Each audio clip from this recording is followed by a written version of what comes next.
Hey guys, I'm Alice, and I guess this is going to be Let's See with Alise Lynch. I'm still brainstorming all of this, don't have all the details. I don't really know what I'm doing. You'll probably hear traffic in the background because I live on a busy road. You'll probably hear a cat meow somewhere in there, an insulin pump beep.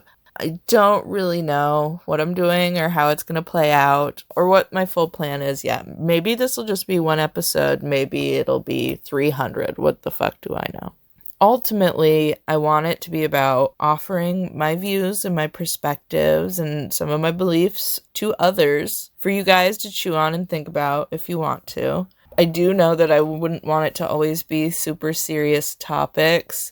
I wouldn't want to follow a strict or serious layout, mainly because I will get bored if I try to stay in a certain box for too long. But with this episode's topic, I have felt really compelled for quite a while to share what I've noticed and what I think I've seen, and I feel like it'll be useful or helpful to at least some people out there.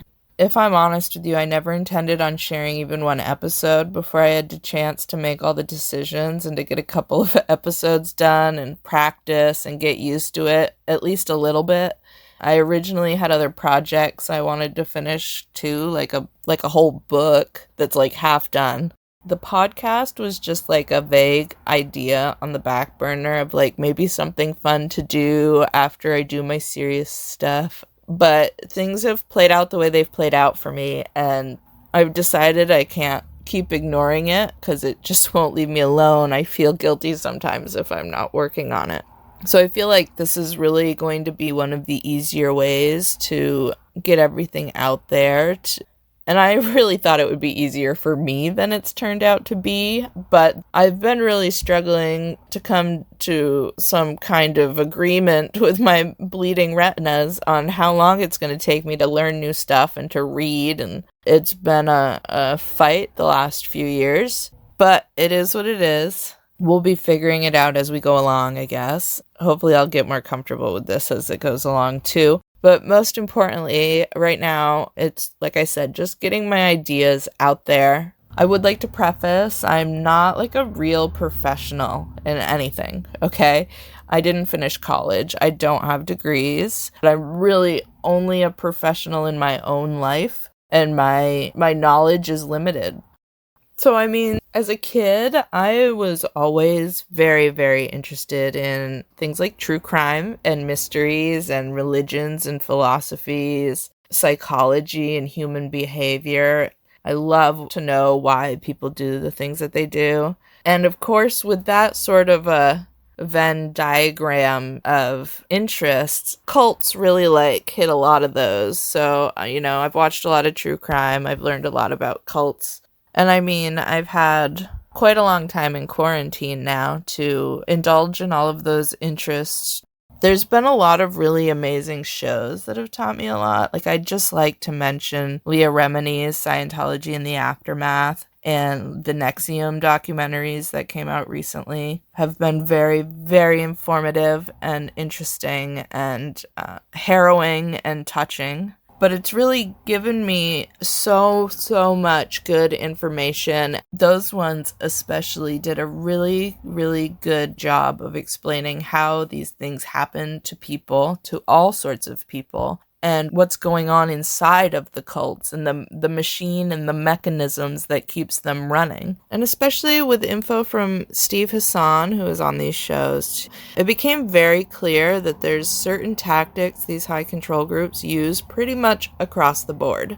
And it's so easy to think that it's not common. It's easy to think that it's just like a small minority or a certain kind of person that's susceptible to these kinds of groups, and that there's like a level of bad luck involved because you have to be that kind of a person who then also runs across this group, and they're supposedly so rare. But these groups just aren't talked about a lot, so most people don't even know how many are out there or how prevalent they are. It's easy to make it comical. It's easy to mock. It's easy to think, oh, I'd never be that naive or dumb or desperate or foolish or whatever it is that people think. But listen, human brains all human brains, every human brain, are pretty easy to manipulate, deceive, trick, reprogram. Cult leaders have already learned this, and often they study each other and learn from each other's playbooks. All it really takes for any human brain is just a couple of tactics.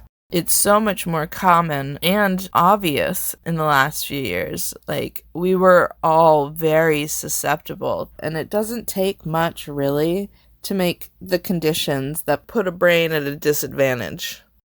So during quarantine, obviously, I had lots of time to sit here, watch my true crime shows, and watch the world outside my window. The parallels became super obvious to me, and I could see how parts of our society mimic certain tactics, and those tactics generally impact human brain's ability to do the human brain thing, at least to their best ability. I think we didn't necessarily need one big bad guy. We didn't need one cult of personality to choose to inflict these particular tactics on us. We didn't need to stumble upon a cult. I think these things just kind of happened naturally as a byproduct of the systems that we've chosen to live under. So what I want to try to do is lay out concisely as I can, because I'm chatty, what I see are these parallels and the things that are impacting all of us, especially in America, because that's where I grew up, that's where I'm living currently, so that's my only experience right now. That's where my knowledge is coming from, but I imagine other people will also make similar connections outside of the US. All of these things make us more vulnerable, okay? Because our brains aren't running at their highest function. We're not on our A games. And so we're all vulnerable to the manipulation, to any manipulation. And with all of these things that I'm going to tell you about, like, combined, it was a perfect storm. Again, I just want to say I'm not a professional. I don't have a degree. I highly suggest everyone does their own reading and trust their own judgment. Decide for yourselves. It's just this became really crystal clear to me recently, and it feels important to share so that everyone can understand and kind of see what I've also been seeing. Like, I just want to convey what I've suddenly realized. I think it might be helpful for other people, and so here I am, and here we go. It feels natural to start all of this with our schooling because it's a very important piece of this pie, and it's a base, it's a foundation inside most of us, and it definitely plays a part in the subject matter. Here in America, we've got mandatory pre-K through 12th grade.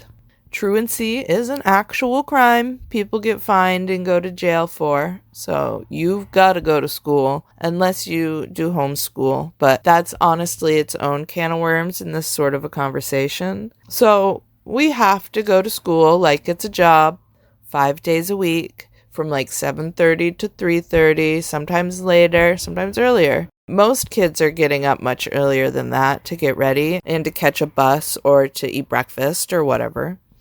So we're really prepared early in our lives for working that kind of a schedule. Like, it's just supposed to be part of life. Our current system is really good for neurotypical, healthy people who are good at repetition learning. The rest of us have to work extra hard to meet the learning styles. It's really designed for a very specific kind of pupil, and most of us just aren't naturally that. And so the rest of us just struggle to meet the requirements. I think a lot of us now are also aware that the curriculum that we were taught in broad terms was written by colonizers, and that the perspective of conquistadors and winners of wars doesn't tend towards objectivity, really. Go check out the viral teacher Jane Elliott, who has several videos, but one specifically about how many maps were drawn with incorrect landmass sizes, literally just to give impressions of importance. You know, so they might make England much, much bigger than it really is, and they'd make Africa much, much smaller than it really is, just to give people a false impression. That's just one easy example of some spin that we've been given and taught. The myth of Columbus is another obvious one. Native American history has been purposefully ignored for far too long, as if they haven't been here for thousands of years. Black history has been purposefully destroyed and neglected. The history of places like Hawaii and Puerto Rico are maddening. They should be more well known. Things have been written from a very, very limited perspective for generations and generations. It's been centuries of colonization and manifest destiny. Like, I knew there were holes in my education, but it has become so clear in the last few years just how much was left out. Like, I think a majority of us now see that truth. And I think we'll be relearning and discovering and uncovering truths for quite a long time to come. Grade in high school is also where we really start to understand things like social cues and societal expectations and the norms and like what's expected of us. It's really when we begin comparing and seeing the differences in family lives, like in behaviors. And many of us, once we get to school, realize that we don't come from a normal family. Like, our home is not normal. We really learn how to do cliques, and we notice class and division for the first times. It's when we learn the quote-unquote proper pipeline we're meant to flow down. You want to graduate high school and go to college and get a good career that you're with for your whole life. You got to find a spouse and get married and have kids and retire eventually. That's the chute we're all supposed to slide down. That's the normal, traditional, good, moral path to take. It makes you a good person. It makes you a good, proper citizen worth aspiring to. It ensures your future. We also learn about the idyllic, starry-eyed American dream, that supposedly you can come from literally anywhere and reach wild successes. We learn that it only happens for those who work really, really hard. We learn to be realistic, to aim for the stable, decently paid job that will last a long time, not one you're passionate about, not one that makes you feel alive, not a dream. Don't aim for dreams, really. It's more about paying your bills. We learn things like America wins wars and we're the good guys, that our government is ultimately benevolent, that we're the morally superior ones, and we will always make the right choices. We are given the impression, and sometimes taught outright, that our government is the best in the world. We're also taught that capitalism is a good system to live under, and that the free market is fair and in our best interest. We learn that life is inherently unfair, and even more so for some people, and that's just how it is. We learn how to take direction. We learn how to listen and appreciate authority. We're taught to look up to the teachers and the police and the law enforcement and the military. We are definitely taught the Pledge of Allegiance. I mean, there's so much more I could put down here that impacts us on a daily basis that may not necessarily be true. This is not a criticism of American teachers. They are so overworked and underpaid and undervalued and trapped inside the same systems with so many constraints on them too. Like, what they do accomplish is actually a heroic effort. On top of all of that, the pressure high schoolers are put under to have their whole life path scheduled before they graduate at 18 is unreasonable and unfair, and most definitely affects their mental health. Maybe it made sense when the life expectancy was much lower. Life had a different timeline then and different priorities, and it should not be considered the same now. We know now how detrimental it is to place extreme stress on anyone, but especially young people who are full of hormones and they're still finishing. They're still baking. The pressures to get into colleges, especially the elite Ivy League ones, the pressures to have the right grades, the pressures to play sports excellently to get a scholarship, the pressures to choose the career path for the rest of their lives, the pressures to figure out how to pay for it all. the pressures to add on extracurriculars and community service and to have a perfect GPA, it's all too much. It's unhealthy and it's unrealistic and it's honestly unnecessary. It's undue stress on our kids. Like, they really do have time to figure this shit out. These things do all affect us and our brains and how they function, especially because they really hammer into you what's normal, the stress of it all, and the fact that our kids have to go like it's a full-time job is hard on brains who are still developing in general. And I imagine it has some long-term impacts. All of this, it's our foundation, so it really dictates how we go on in our lives when we start that way. In your formative years, these things become not just habit, they become your reality. So, and all of this stress and all of these beliefs are our foundation. This is our foundation. This is our jumping off point, and it does affect you. Another way our educations and perspectives are limited that I think I should mention, travel is really difficult these days. It's definitely for people with more money. It's not like for the everyday person anymore. The working class used to have like yearly family vacations where they'd road trip to the Grand Canyon or whatever. But I think our working class is much poorer now. And then it seems like they were in the 80s when I was born, or the 90s, or maybe right up until the market crashed in the 2000s. Americans can't afford travel or afford to move. A survey done in 2019 showed that 11% of Americans have never left their home state. And just to give you an idea, 11% of Americans' population is still over 36 million people.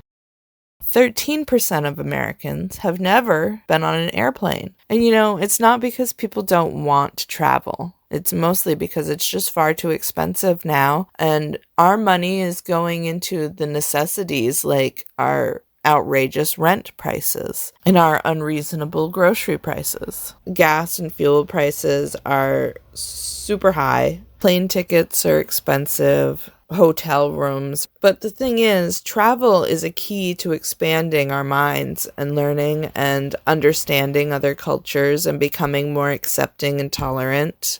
When you're limited in these experiences, you tend to become much more insular and more afraid of others with a big O, simply just because humans do get scared of the unknown. It's just part of us. So if you've never had any interactions, if you've never had any experiences outside of the very limited bubble, even of just your home state, like our states have very different cultures just among each of them. So if you've never had those types of experiences, it's all the unknown, right? That also makes it easier to be convinced and swayed and manipulated to believe that those others are actually your enemies and they're going to take what's yours.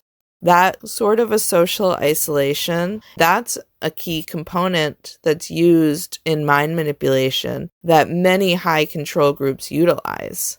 They want to keep you isolated and alone and scared. So it's important for humans to have the experiences of seeing new places and trying new foods and hearing new accents and having conversations with people. It's an important part of education and expansion and tolerance. And without these experiences, we actually become much more vulnerable to things like high control groups and misinformation and propaganda.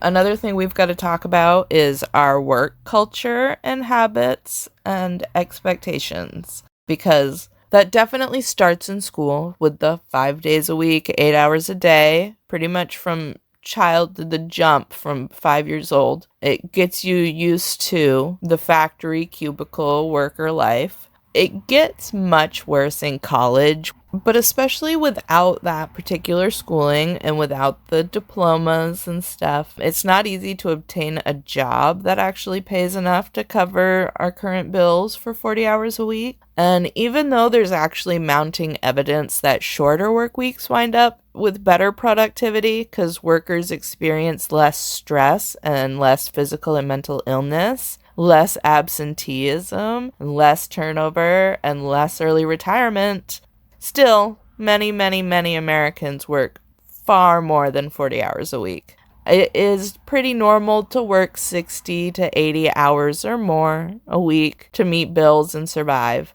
Many people are working 2 or 3 jobs. Young families, especially now, have to have at least 2 income streams to scrape by. Like, most can't do it on one unless you've got a really, really good job. Most people can't handle a sudden expense of $400, but that was before the pandemic and lockdown in 2020. So I doubt that's still totally accurate. Many people on top of a job or two or taking care of their children feel the pressure to monetize every hobby they enjoy and have any skill or talent with. So even what used to be like relaxing enjoyment time, like hobby time, is actually now a way to bring in a few bucks so they can pay for necessities. The whole idea of doing something just because you enjoy it without any pressure or expectations attached hardly exists anymore. Like, it's all about hustle culture, but that's actually one of those tactics too.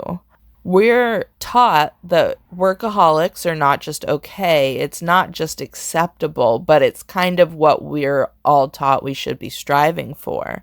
That it's like a morally superior position and that it makes you more worthy. It really ties in productivity to your worth as a person, which is not healthy. And it's really, really not to our personal benefits, especially if you get to a point where you're working so much, so constantly, that your brain's too exhausted and worn out, that you don't have time to think about anything, and especially not like the systems we're currently living under or the effects it's having on us, especially if they're super subtle effects. But I do want to ask, like, do we want to be proud of being overworked? But anyway, many high control groups use overworking as a means to control their population, because if you are that exhausted from working that much, then you are not thinking about the small lies they might have told you. You're not thinking about how things could be different or maybe how you deserve different. You're much more likely to just say, well, this is how things are, and accept it. And truly, ask any Sea Org member or ex-member. The Moonies work 21 hours a day, 7 days a week. Many of these groups glorify overwork to keep people exhausted, and our society happens to do that too. This also leads me into our sleeping habits. I mean, sleep is obviously a big necessity for human brain function. And actually, even the long stretch of 8 to 10 hours of sleep isn't generally best for humans, it seems like. I read some articles, that said that what appears to be most natural for human brains is 2 segments of about 4 hours. And you wake up in between and do some kind of low heart rate activity, like reading or, herbal tea and a calm chat or a jigsaw puzzle or, whatever for an hour or so. And then you grab another long nap. That was what those articles were saying. Is it seems what we used to do more naturally, and maybe what we might naturally do if we were outside our current systems and expectations and work schedules and demands, might be this sleep schedule. I am of the belief that everyone's unique and what everyone needs might be a little bit different than what I don't think there's a set answer for every single human being ever. But I do think that a lot of people aren't even sleeping 6 hours a night. I think many people have what's called sleep disturbance, or they're sleep deprived, or they're suffering from straight up insomnia. Like, we are a tired nation, but there really isn't a one-size-fits-all answer for everyone on the planet. The one answer that really is one size fits all is listen to your own body. And if you start to feel a nap coming on, just fucking take it. And if you want to lay down in the middle of the afternoon and take a nap, don't feel guilty for that shit. Just take a nap.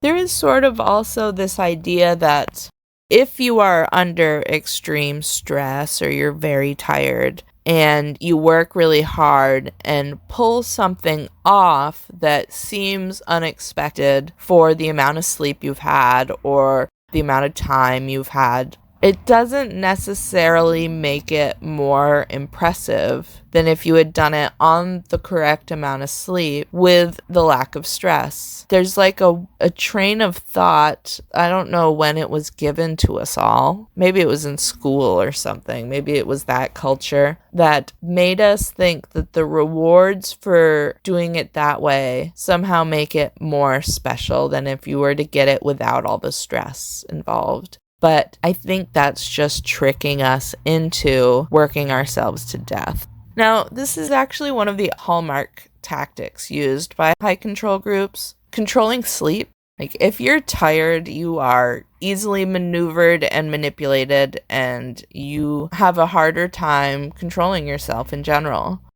Jim Jones even said out loud to someone else, let's keep them poor and tired, because if they're poor, they can't escape, and if they're tired, they can't make plans.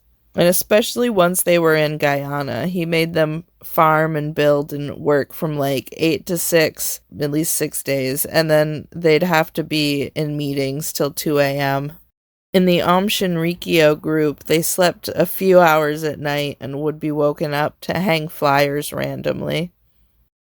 If you've ever stayed up all night and watched the sunrise from the wrong side and tried to live your day as normally as you would anyway, you know exactly the drunk, tired, vulnerable state you're in then. Frankly, I'm sure most people who listen to this podcast are actually chronically tired. There was an NCBI study I found that estimated 50 to 70 million Americans have some kind of disruption of their sleep. But I do want to just list some of the side effects of sleep disruption. Drowsiness, fatigue, decrease in attention and focus, learning and processing take a good hit, your thinking and reaction times are slowed, your working memory is impacted. So, like, because of the way our brains work and create memories and how important the sleep cycles are to that, if you're sleep deprived, you're actually, like, at a really great risk to form or remember false memories. It diminishes place keeping, which is the ability to complete instructions, your motor skills and keeping rhythm and some types of speech. Your ability to adapt and thrive in uncertainty is lessened, which is another important one. Your creativity and ability to have insights is impacted. And long-term lack of sleep most definitely contributes to many mental health problems and makes them all much harder to manage. But it also increases the chance of developing dementia or Alzheimer's disease, hypertension, heart attack and heart disease, stroke, diabetes, decreased fertility, and just in general, your immune system won't work at its best. So we need sleep. Our brains need the sleep. Take naps. Another thing that highly impacts our sleep that many other generations didn't actually experience like we do, and I think it's important to bring up here, is artificial light. These days, 99% of people in the US and Europe live with light pollution. 80% of North Americans can't see the Milky Way in the sky at night. So many people do shift work, which impacts how much sunlight or artificial light you get also. I mean, if you are waking up to work a night shift, you're obviously spending way more time with artificial light than you are with sunlight. Many people, myself included, leave something like a TV on while they're sleeping too. And all of that extra light exposure, which is more than we'd get with the sun or even with candles or oil lamps, messes with our body's circadian rhythm because our bodies are used to waking up with the sun and all of that. And if we've got a light constantly going, our bodies get a little tricked. Definitely, artificial light is linked to behavioral and mood disorders, and especially seasonal affective disorder and major depressive disorder. Sleep disruption itself is a diagnostic symptom of many mental health disorders like bipolar and PTSD and generalized anxiety, which are all widespread. The more sleep disruption you experience, the more difficult these disorders are to manage and live with. And that's an impact we're only really coming to understand, as electricity is actually still kind of young. So this is all brand new for our generation. And the level of electrical equipment we use and how we use it is evolving super, super fast. It's something we all should be mindful of because it does impact us, and it does impact our ability to sleep, and it does impact our brain's ability to function at its peak.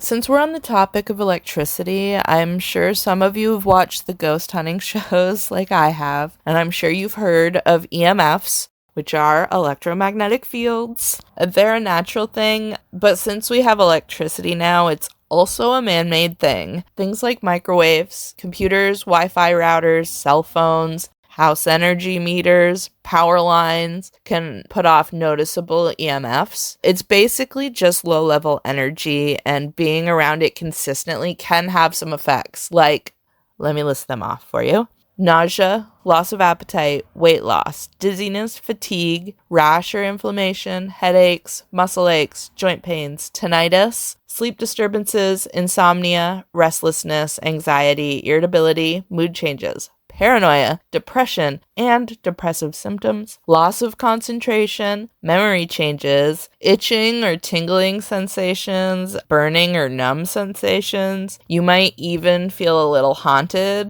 Some people are more sensitive than others, and definitely if you're experiencing any of these symptoms, see a doctor first, but it's something we're learning about since all of this technology we live with now in our pockets and in our bedrooms, it's really new. It's a factor though, and it may be something that impacts the brain's function and may contribute to some stress in some of us, and all of those things are possible impacts to your brain function. So that's why I bring it up.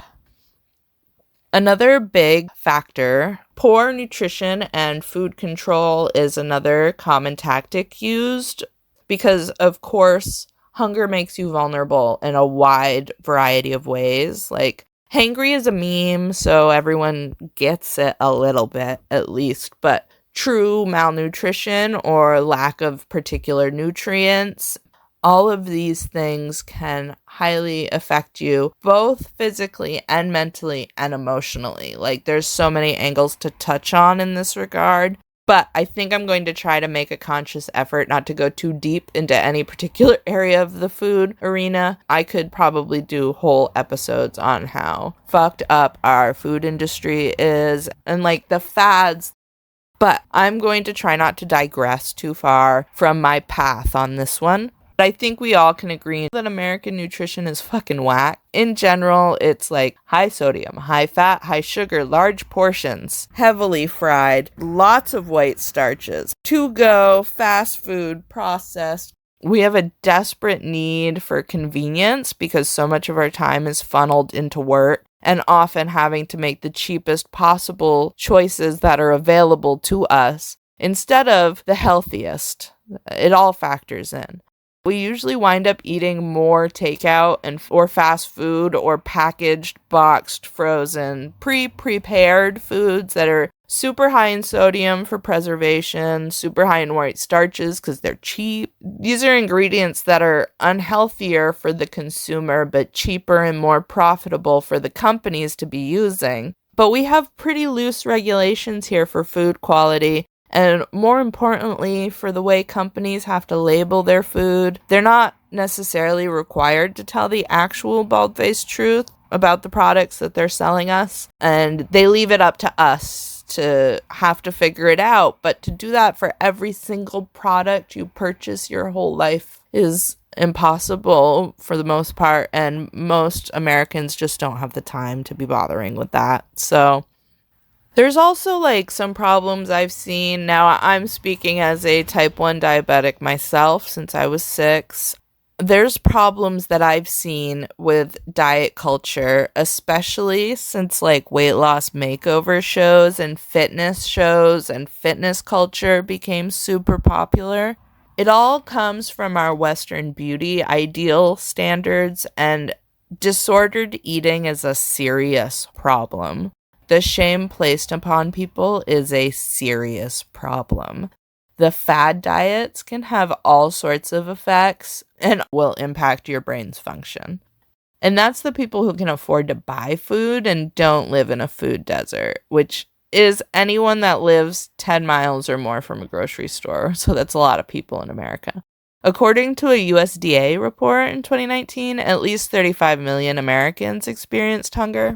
I can't even imagine the pandemic numbers. Malnutrition makes you so vulnerable in every way. Terrible effects to the children experiencing it, and households with kids are more likely to. And honestly, with all the waste we create in America and all the things that get thrown away without being used, we don't really need to be experiencing hunger in our country.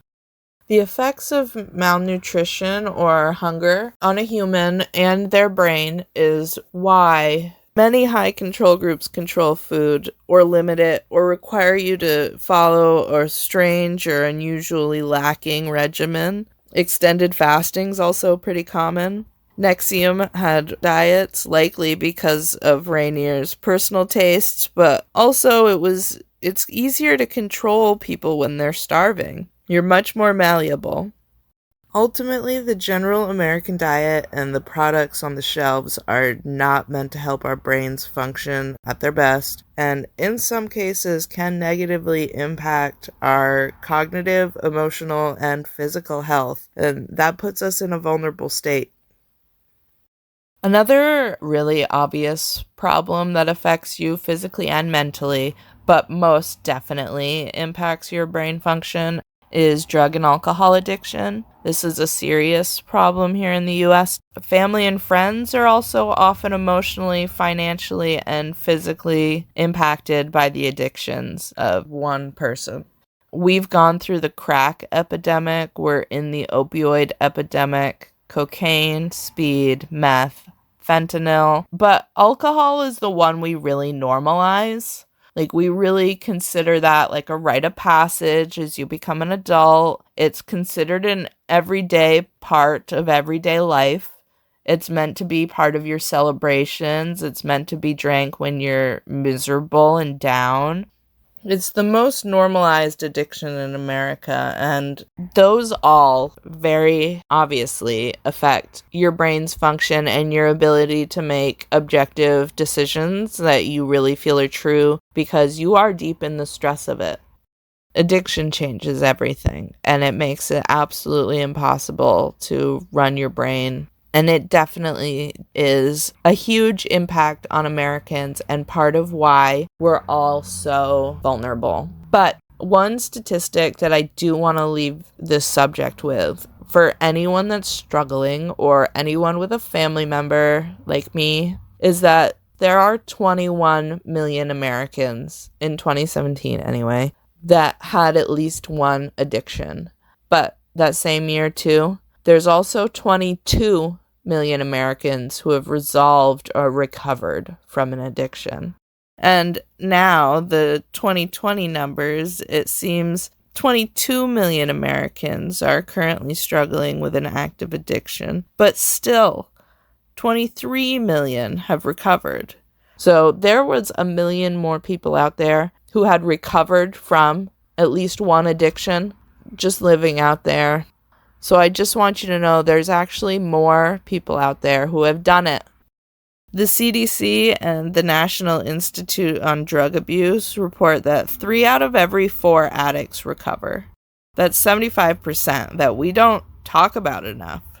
I think everyone needs to know that you have more of a shot at recovery than it might seem right now. It can be done. You can do it too. Seek help, whatever that means to you. Don't give up on yourself. Another factor we're affected by physically and emotionally, and that definitely impacts our brain function, are the incredible amount of natural disasters we've faced. It seems like since Katrina, things have only ramped up and gotten more intense. Hurricanes and floods that have battered away at places that are mostly too poor to just rebuild their whole lives or to just move somewhere new. Tornadoes that have taken whole towns. Crazy earthquakes, droughts, and wildfires. Even the snow and ice in the South. Just wild, traumatizing, and deadly. The impacts on survivors are super widely varied. You can have pulmonary issues, or you can have to get an amputation, or you can have a terrible infection, or you can have post-traumatic stress that totally changes your whole life, or incredible grief from losing everything. And it's not just the natural disasters that are clearly affecting us all. Our climate in general. There are millions of Americans living with smog and air pollution, which apparently 1/3 of all stroke, lung cancer, and heart disease deaths are due to air pollution, which I didn't know. Smog has a lot of side effects: cardiovascular, pulmonary, also depression, focus, attention, cognitive effects, and increased risk of Alzheimer's and dementia. It seems to speed up cognitive decline to spend a lot of time in smog. And of course, we have the places like Flint, Michigan. We have Detroit, Pittsburgh, Baltimore, Newark, DC, Milwaukee, Brady, Texas, Charleston, West Virginia, Dos Palos, California. California's got statewide water standard problems. All these places have questionable drinking water, either from lead or radium or chemical spills. Miami has something called forever chemicals in their water. They don't even really know the effects of those yet, but they last for thousands of years. Forever chemicals. Rural communities are just as susceptible. It's not like it's just cities with lots of people. Every year from 1982 to 2015, 9 to 45 million Americans got their drinking water from a source that violated water standards. That's each year from 1982 to 2015. That's from before I was born. It's not a very isolated or rare problem. It's just not talked about a whole lot, and obviously definitely not enough. Lead poisoning itself often isn't obvious till it's dangerous too. But in adults can have cardiovascular effects, high blood pressure, hypertension, headache, mood disorders, difficulty with memory and concentration, joint and muscle pain, abdominal pain, decreased kidney function, reduced sperm count, abnormal sperm, miscarriages, stillbirths, premature births. But children have the worst effects from lead because it takes way less for them to be affected. So you can have way less lead than you realize, and it still could affect your kid. They can have low birth weights, slowed growth, developmental delays, learning difficulties, irritability, sluggishness, fatigue, loss of appetite, pica, which is eating things that aren't food, nausea, abdominal pain, weight loss, vomiting, hearing loss, seizures, and can be deadly for children. Obviously, these sorts of health problems have lifelong implications and effects, and most definitely affect your ability to make decisions for yourself and to use your brain to its full capacity. So, anyone stuck in these towns with lead water, what are they supposed to do? They're clearly gonna be vulnerable no matter what. Now, with all of those things that I've mentioned working against us, obviously we'd need healthcare, right? Because we're pretty fucked up. But that's just not handed out to anyone for free. It's not easily attained for the most part. It may be considered a human right to many people and in many other countries, but here it's all about monetization and profit and not really about the health of the American people, even if it meant we could work better for the same corporations. But again, just like with our food, we don't have the regulations and the laws that would actually protect the consumers as opposed to protecting the profits. For example, the pharmaceutical companies make an outrageous amount of money from insulin, which I think mainly is used for people like me, diabetics, who need it just to survive. These companies have learned that when people can't say no to their products, especially when something like insulin is so cheap to produce, they can just charge whatever they want, make bank, like make a lot of profit, and we can't say no. There's no oversight or regulations, really. There's no price cap here in America. So these companies can take advantage of the situation that we're in. And this is true of everyone with a medical condition. It's not just diabetics. We're just a super obvious example. They know they can take advantage of us, and we don't have another option. If the focus is on treating our current conditions and treating our symptoms and not on curing the actual problems, they can keep receiving the money that we have to pay, right? Corporations make so much money from sick Americans. And knowing the amount of money I have to pay for my insulin, it's insane. Doctors have been, I don't know if they still do, but I know they have been before given incentives by pharmaceutical companies to prescribe their certain medications. And sometimes that might mean medications get overprescribed for their incentives. Now, not all doctors are bad doctors. Just like teachers, doctors are just as constrained by the system. So they are taught what they're taught, for one thing. And then doctors are just as constrained by like the costs, by the rules of health insurance, by the rules the government put in place. They are desperately overworked for the most part, and overpressured, and generally underslept, and unable to truly do what many of them intended to originally, which is to heal people. Most of them do the best they can, and our system is not providing them the means to actually do a better job. There's also only 2 countries in the whole world, the whole damn world, that allow prescription drug commercials. And we're one of them. In 1997, the FDA relaxed its regulations on ads, and now it's a lot if you have watched TV recently. Ultimately, we're sick and stressed about being sick or for paying for being sick. We aren't even questioning things. We aren't even seeking out motives. We aren't asking for better. We are focused on just our own survival. We're vulnerable and busy and so tired. And that's a key parallel with many, many, many high control groups.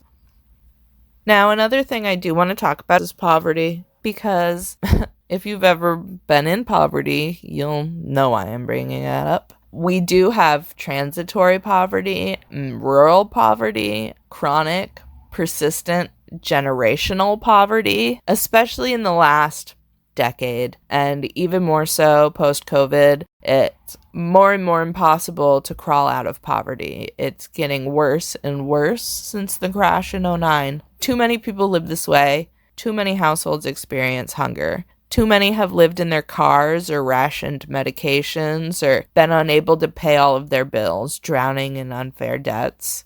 Before COVID, there was at least 560,000 homeless people on any given night in America.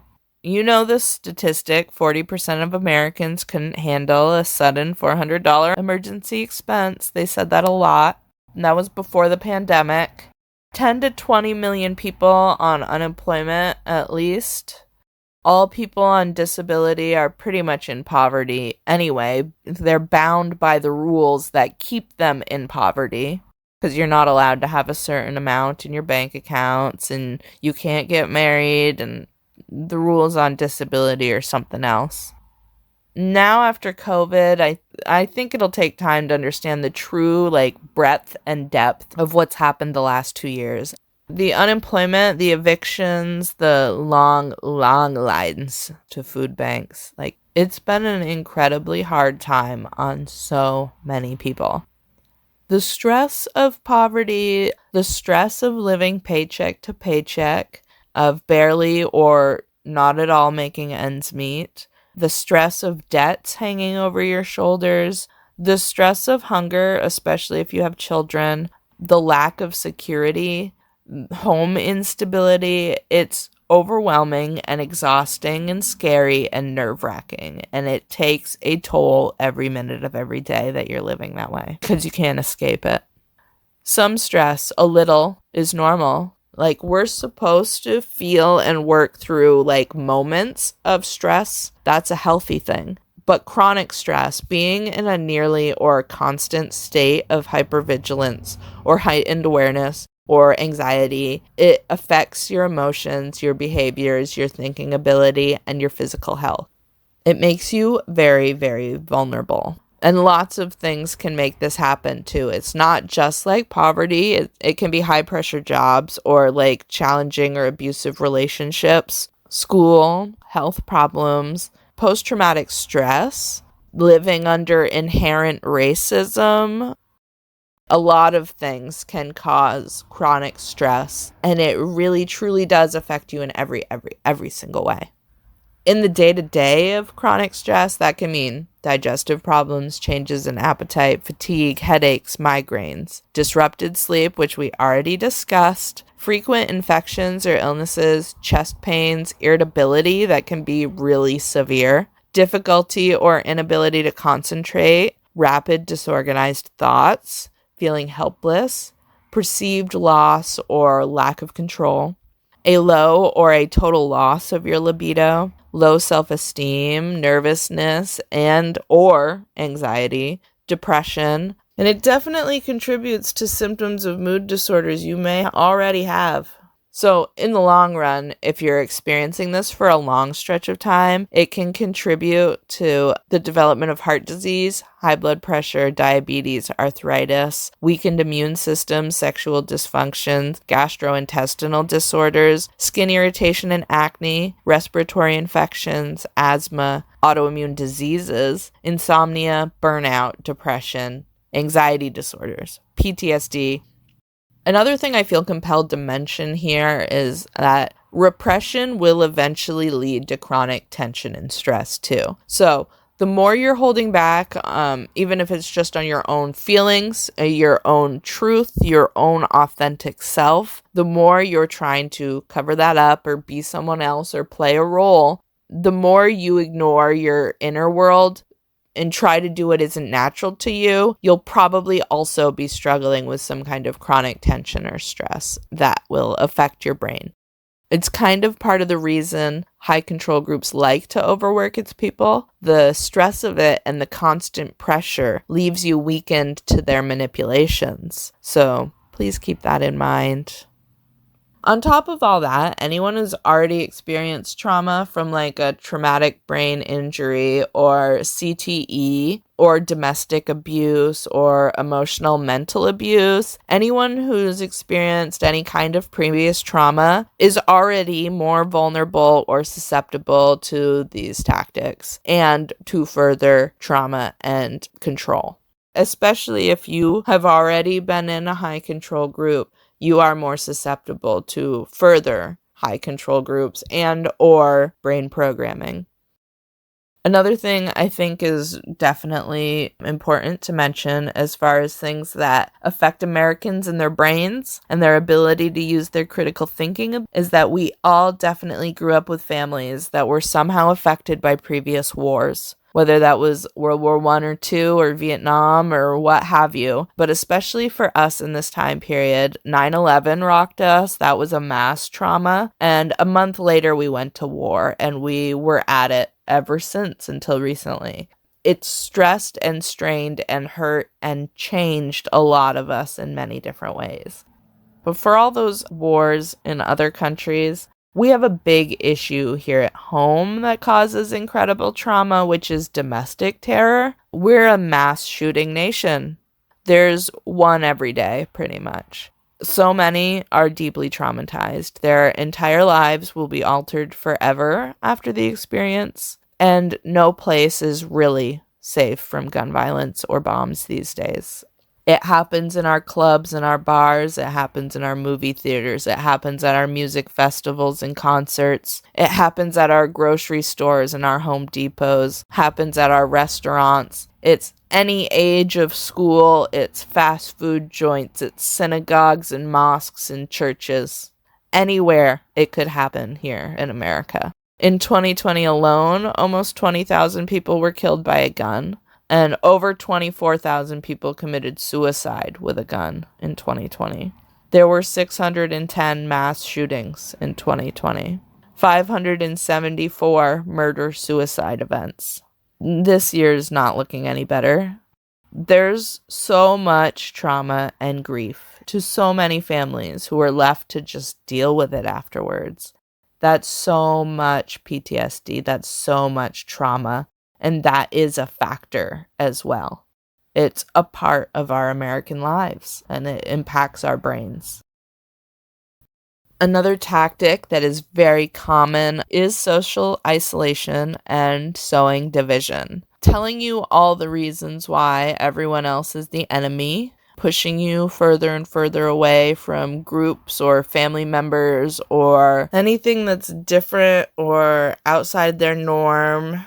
Many groups use division and isolation. In fact, they usually have policies or scripture or rules that specifically divide you from your loved ones, especially if they're not in the group, too, or still. I mean, that's FLDS, the Jehovah's Witnesses, the Kingston Klan, Scientology, Jonestown, Heaven's Gate. I could probably keep going on. There's strict rules of who you can or cannot interact with, even in passing, even if they're family. They will also try and sometimes succeed in making families enemies of each other. They don't only separate you from your loved ones, usually, but things that could also maybe help you, like doctors, psychologists, therapists, law enforcement, from anyone outside of the group who might sway your position or inform you or offer a different reality. Internet and outside influences, TV, radio, things that might be critical of them or worldly is not allowed, or you're strictly limited. That way you're less likely to talk to someone with an opposing view, or you're less likely to find more information somewhere else, and maybe that might change your mind. You're less likely to open your mind or to even realize you're being mistreated or manipulated or abused. You're less likely to reach out for help or to make plans or to escape. You're less likely to realize we have more in common than we do different, that we yearn and strive for mostly the same things. Another example that's a historical example of sowing division being used as a tactic. From 1850 on, when the sugar industry was expanding in Hawaii due to colonialism, and there wasn't enough natural residents left anymore to work the sugar plantations and fields, also due to colonialism, they decided immigrant workers were necessary now. So they made a bunch of promises that they very quickly broke. They got a ton of Chinese, Japanese, Filipino, Portuguese, Puerto Rican workers all came, probably many more, and the conditions were miserable. One part of the terrible conditions was the owners or the supervisors devised different pay grades and housing for the different ethnicities, simply to encourage jealousy and distrust and anger and to discourage them from organizing against the owners. That's not an isolated time this tactic has been used either. That's like just a really shining example of one right off the top of my head where it was used systematically. People in power know that if we're busy squabbling with each other, we're not using our numbers and we're not focusing on the real source of the problems. So we're not demanding positive changes or any changes. Both these tactics happen to us in our American society, the otherizing and demonizing of other people, the separation, the isolation, infighting, the blame game, envy and jealousy. It is key here, and it happens constantly.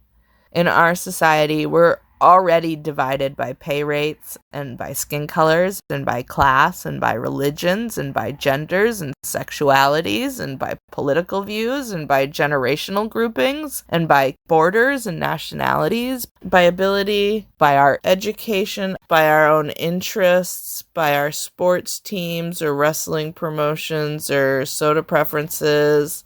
There's so many divides. And that's all been around as a part of America for a very long time. All of that division only works to our detriment. We are never truly getting as good as we could be when we're too busy fighting each other over stupid shit. It's a very useful distraction.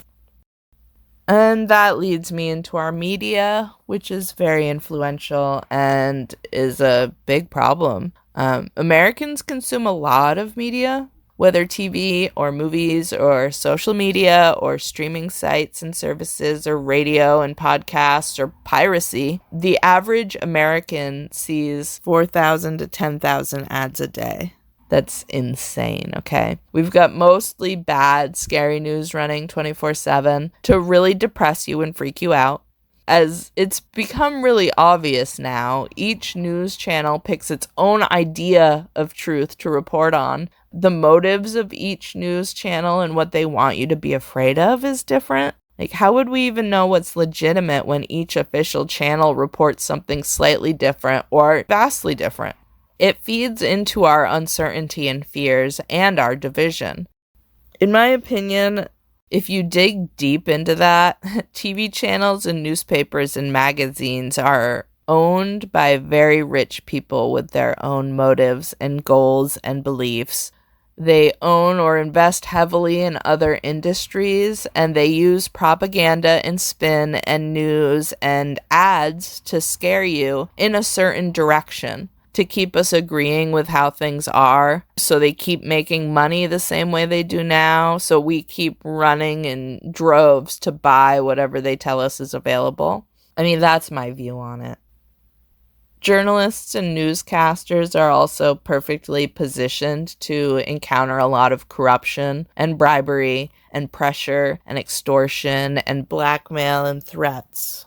And they often don't have much choice or say in what's printed or what's going to show up on the TV. They have to listen to their editors too. I think there's also questions out there, and I don't know how legitimate they are because I couldn't find any super legitimate sources talking about it, but I think it is obvious that there is a relationship between Hollywood and with government bodies and with like FBI and CIA, and I think there might be connections between others who finance movies who have their own interests in what public opinion is. So maybe they benefit from a bunch of people believing that Marines are heroes. So if you become a Marine, you feel you will be a hero.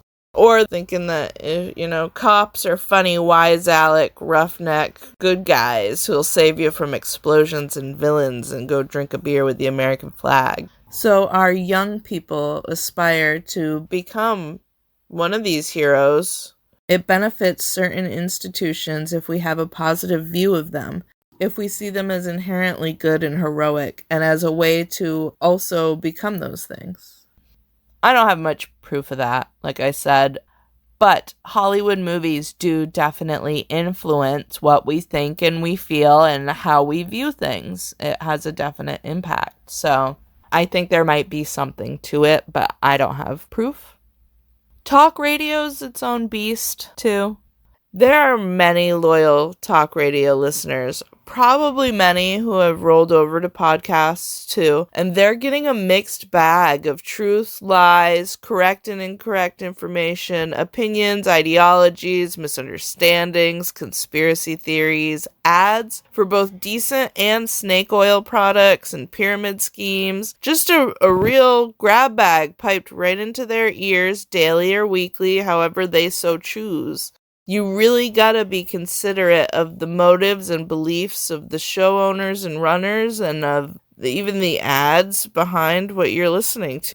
And then, of course, the internet, and more especially in our current time, social media. Americans in general spend a lot of time on social media and are exposed to a wide variety of true and not so true information, it's really hard to know the difference. Now we have official looking infographic memes made by literally anyone with any kind of information, and we will see them constantly.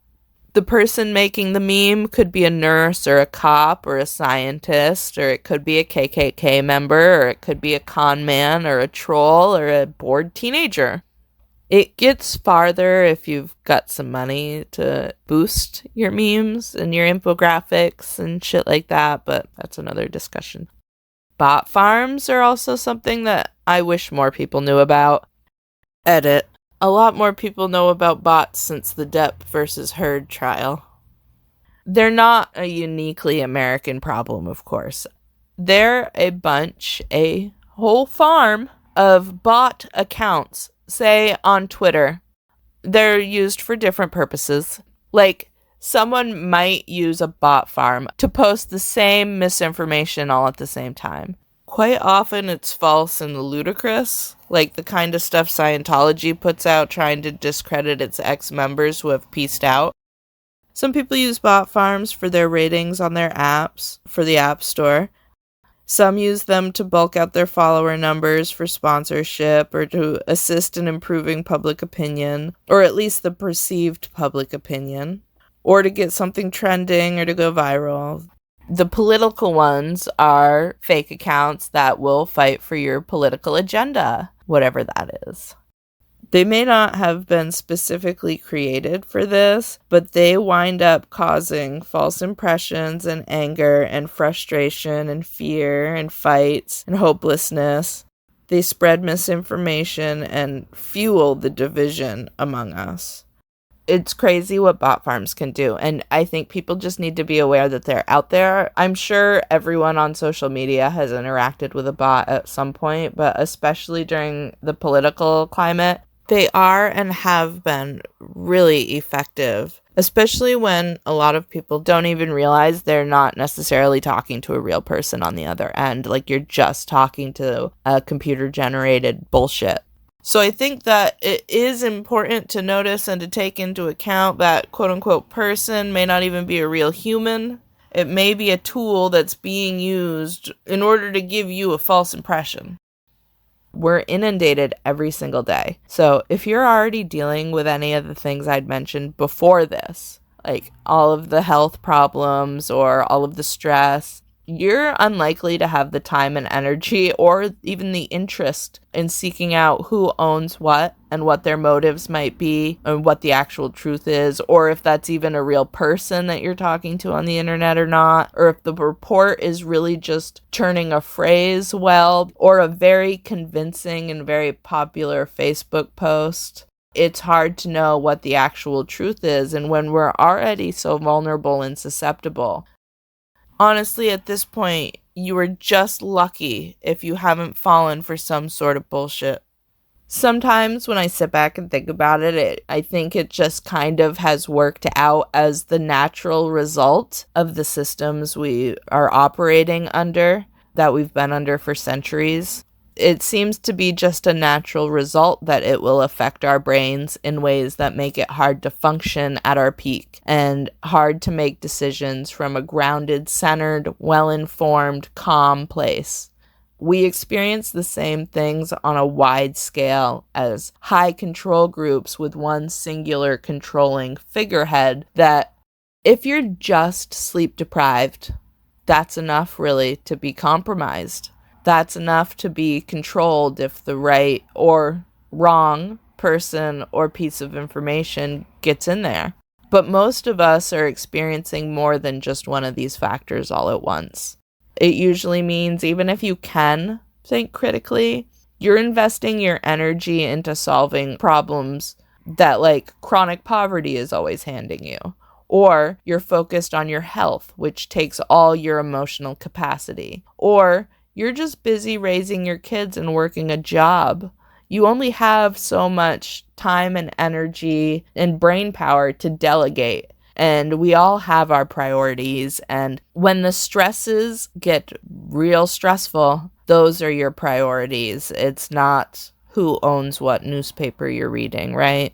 It's not even in how the systems that we're living under may not be to our benefit, because we're just so used to being tired and so used to this being the way things are.